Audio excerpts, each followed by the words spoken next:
So, hello and welcome to the New Gig podcast. I'm your host, Glenn Hodgson, and today I'm delighted to be joined by the CEO of We Are Innovation, Federico Fernandez. How are you doing, Federico? Hello, Glenn. Thank you for the invitation. Very happy to be with you today. Excellent. Now, Federico, give me a little bit of a background on yourself and the journey that you've been taking. Yeah, I mean, I'll try to be brief. I am originally from Argentina. I've been involved in the NGO think tank world for a long time now, longer than I would like to to admit. Yeah. Yes. I started a foundation in Argentina with literally a group of friends more than 20 years ago, Yeah. and the foundation is still around, very active, not only in Argentina, but in the rest of Latin America as well. Yeah. I left Argentina more than 10 years ago because I was basically fed up with everything that was going on in the Yeah. country back then. Now it's a different story, a Yes. much better story. But back then it was quite difficult. And I left. I've been based in Europe mostly for that time, working also with think tanks, particularly in Austria, with the Austrian Economic Center. Mm. And now, for the last 5 years or so, let's say, quite devoted to my work in Argentina with Fundación Internacional Bases, but also with the work of We Are Innovation, or Somos Innovación, as it was called when we started, which is a network, a pro innovation alliance, basically. Yeah. So the focus is on sort of bringing like-minded people together at the all different levels of society, bringing together sort of students, individuals, for pushing a more innovative approach to society, the economy, and the rest. Yes, we want to, just to complete the story, let me tell you a little bit about We Are Innovation. We Are Mm, Innovation is a network of think tanks, foundations, and NGOs, born originally in Latin America as Somos Innovación. mm, And what we detected was, and we did, by the way, an opinion poll to show this, that was something that we thought we were, detecting in society. And according to the poll that we did, we were right. And I really think we are right. What we were noticing is that within civil society, within individuals, citizens, there was a huge support for innovation that was mm, not necessarily translated into smart regulation, into more openness, into eliminate prohibitions that literally made no sense. And those were not claims, for instance, and this has been happening, I mean, still happens in Latin America and some other parts of the world mm. from time to time, for instance, banning Uber. Nobody in civil society, no citizen is claiming this. I mean, this could be a problem for, I don't know, 1% of the population at most, but this is not something that people are claiming. And and when decision makers or politicians ban Uber, they are not solving anyone's problems, or maybe a very small sector of the society problem. Mm. And that is what we, let's say, since we detected that, and we, by the way, we ran a poll in five Latin American countries to see what people thought about innovation, and the results were very much in line with what we perceived. Let's say we have been working for the last 5 years, originally in Latin America and now in four continents, and with 50 partners in 28 different countries, to Yep. try to be a voice in favor of innovation and to help create, better said, environments that allow innovators to start what they want to do and to, let's say, let people decide, not faceless bureaucracies, not bans that favor only very tiny sectors of the markets. We want just innovators to be able to bring their ideas to the table and us citizens, consumers, decide if we want to accept them or not. Yeah, yeah, absolutely. Well, something that's so needed as well, Federico, and I think that's sort of bringing this idea of innovation and getting rid of the barriers, getting rid of the hurdles, getting rid of the blockages that are preventing this happening at the policy level is really, really important. Yeah, indeed, indeed, exactly. And well, you're also, Glenn, if I remember correctly, you're also based in Europe. And Europe, Yes. again, I am not, let's say, I am still a supporter and a huge supporter of the European Union as a project. And I Mm, think it has brought a lot of good, but also there is unfortunately a lot of centralizing tendencies, a lot of over regulating and over expanding the powers of the union. And also, I mean, the yes. countries themselves emanate a lot of over regulation, of red tape that makes starting economic activity, that makes, let's say, trying to use innovation to solve problems, because that is what innovation is. Innovation is just to try to find new ways, sometimes combining things that already exist to solve problems. And unfortunately, bureaucracy, a hyperinflation of rules makes Yeah. that extremely difficult. There is not a lack of talent in Europe, not at all, but there is a No. lack. There is definitely a lack of an environment in many countries, at least, an environment that allows innovation to thrive. That's why, unfortunately, many Europeans become extremely successful outside of Europe. Yeah, yeah, sadly the case. And what you're saying there is just so true. This sort of policy barriers and the element that entrepreneurship is there, the innovation is there, but instead of facilitating it, making things better, allow people to have the ideas, create companies, solve problems.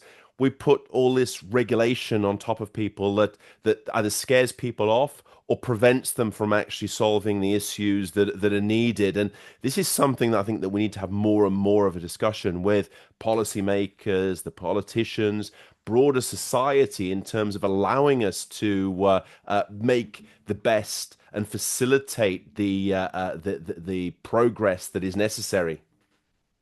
Yeah, indeed, definitely. I like to say that in Europe, I mean, in other parts of the world as well, but in Europe particularly, unfortunately, there is a, let's say, the continent has, or the European Union, we could say, has a situationship with innovation. There's a lot of emotional trauma Yeah. involved, and that should be solved, definitely. Yeah, well, it needs to be, and I think it's interesting that sort of in Southern Europe as well. Look at sort of Spain, Italy, Portugal, particularly Italy and Portugal, with co countries which have over 25% of the population is over 65 now as well. So we've got this sort of age is increasing, but also the birth rates are falling at the same time. So now more than ever, we need innovation. We need some push to allow the entrepreneurs to be able to go forwards. Yeah, definitely. And the approach to technology as well, Federico, how would you say this is, because it's something that's very much linked to innovation as well, the approach to facilitating technology, allowing it, it seems in a European context, certainly more than in other parts of the world, we seem here to be able to be very wary of it and also worried about what will happen and kind of over-regulate it before the technologies even be able to take off. Yes, that is, I mean, Glenn, you put it, let's say I subscribe basically everything you just said. Just, a few, I can only add a few footnotes, but I think you put it very eloquently. A lot of things happen, and sometimes we tend to forget, but ChatGPT was briefly banned in Italy Yes. when it started, when it appeared and it became popular. I mean, that tells you something. That Yeah. tells you that somebody really put some thought and said, no, no, let's ban this thing. To begin with, it's quite dangerous, and there is also, I mean, Europe. now is facing, unfortunately, a lot of unsustainable decisions that were made, and now we are facing the consequences of those decisions in many areas. Yeah. Some more dangerous than others, but one of them is that the European Union in particularly has been for too long extremely happy thinking that forever it was going to be like an entity that could regulate technologies that does not create or produce. Yeah, in some sort of this sense that, oh, at least we are a regulatory superpower. Well, that is not the case.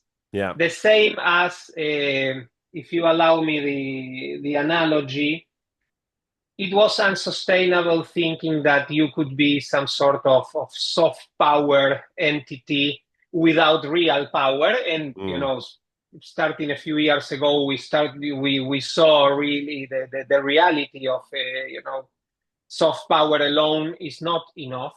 Yeah. And this is the same, let's say, regulation, thinking that you can regulate what you don't create forever and that, you'll be relevant forever. No, Yeah. it's making Europe irrelevant. It's It is. making you see that there are launches of new products, of new technologies that completely overpass Europe. That's it.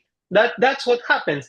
And either things end up coming here very late, or they come in a watered down version, which I don't know what is the worst scenario. Probably having like second rate products because they have to comply with regulations that Mm. probably have nothing to do with what they are probably they don't understand what they are regulating. It's highly problematic. So yes, I think there are many people in Brussels and in other parts of Europe that have become aware of this problem, and hopefully they will understand that the solution, there are, let's say, many roads that can be taken, but the horizon needs to be that individuals, companies, and the creative energies of Europe need to be liberated. If Yeah. not, Europe, I mean, now in the picture, everything is nice still, but if you see it as a film, and you move forward, things are going to get progressively worse. Exactly. And, whether Europe's just going to become a nice museum for people to visit as opposed to something that's focused on business and true technology entrepreneurship and development. I think we are at a crucial time. And I think that the policies that are put in place will determine this. And the point that you made before, Federico, about a lot of the best talent moving elsewhere to either create companies, to be involved in research, be able to harness the spirit of innovation, I think has been true for far too long. And it would be very, very limited of the politicians, decision makers to not realize this and do something about it. Yeah, indeed, Glenn. And I know I know part of your work has to do with freelancing, with, let's say, the Yes. possibilities. I mean, Yeah. competition now is global. I know. I mean, currently, we are taping this in June 2025. Yeah. I mean, there is, what can you say? I don't know. There is some sort of, it's difficult to put into words, but there is a movement against free trade clearly now, but I think it's not going to. I mean, I think it will be completely unsustainable. Yeah. And the situation, let's say, it won't be impossible to put the genie back in the bottle, so Mm. to speak. And we live in a world that is globalized, where competition is global, where opportunities are global, and where places like Europe, for instance, definitely have a lot of advantages, but also have a lot of disadvantages. Mm. And there are other countries, other regions that are learning, that are improving, that are completely changing, and that want to attract talent, want to attract capital, want to attract interesting people to either Mm. spend some time of their lives there or fully become based in those countries. And if, let's say, Europe keeps on putting sticks in the wheels of entrepreneurs and make their lives and companies more difficult, there Yeah. are countries that are waiting, with open arms to welcome them, and Yes. it's going to be unstoppable. Yeah, absolutely. And sort of the brain drain linked with lower birth rates is going to cause a lot of problems. And I hope that the politicians wake up earlier to these issues and realize what's actually happening before it's too late and the decline has already set in. Because I think that that is one of the things we're looking at as well, is allowing people to have the opportunities to develop, to have these kind of portfolio careers, but also to utilize the technologies there to be able to deliver more, to be able to create things, but also to have that sort of balance in their lives that they're looking for. Because I think exactly the same as you, I don't think there's a lack of entrepreneurial spirit. I don't think there's a lack of desire to create things in a European context. It's just that we kind of felt overburdened by the regulation, the policies, the red tape in general, which is preventing a lot of people from meeting their potential. And this needs to be addressed, and it needs to be addressed soon. Yes, indeed. The good news is that there are Europe is definitely not beyond redemption. Yeah. And even in the current environment, you have within the European Union a country like Estonia, for instance, Yeah. that made has worked wonders regarding how to create an entrepreneurial economy, a tech-oriented economy. It's the country in the world probably with the most unicorn companies per capita. I mean, it's a Yes. country with less than 2 million inhabitants, but a country that has given us a lot of amazing companies and it's still Mm. giving us a lot of particularly tech companies. So that a country that is fully digitized, that has also used the digitalization of public administrations to drastically reduce bureaucracy, not just to, Yes. now let's say, oh, we have a lot of red tape, and now you can download like in countries like mine, like Argentina. Sometimes e-government efforts are understood as now you can download the PDF, and we solve your problems. I mean, Yeah. now you have to fill all the like this thick of forms, but you can download them, and then you have to bring it personally to a public office that you will be mistreated, and your time will be wasted. No, in Yeah. Estonia, they of course use the reform to drastically reduce bureaucracy and to create an environment that is citizen centric. And that is, Yeah. I mean, this is Estonia needs to be a beacon for Europe, and I would say for the rest of humanity. And I would like to know what you think about this, Glenn, because as I see it, I think e-government is unavoidable. Let's say we are going to have a fully digitized administrations, Yes. we like it or not. I mean, this is going to happen. To me, the key issue is that if these administrations are going to look more like Estonia or look more like China, like communist Right. China. That Yeah. is I mean, also China is fully digitizing its public administration, so to Mm. speak, with ends that are nefarious and totalitarian. Yes. The key, but let's say the tool, I think, is unavoidable. The thing is how it's going to be used. Yeah. Oh, I agree with you on this, and I think that we need to push this in terms of giving the power to the citizen. So it's not state centric, so that the state can survey what you're doing, it can give you a credit score and actually decide what you have access to. It needs to be the way that the citizens have through their phone or some kind of digital ID service. They can fill in their taxes.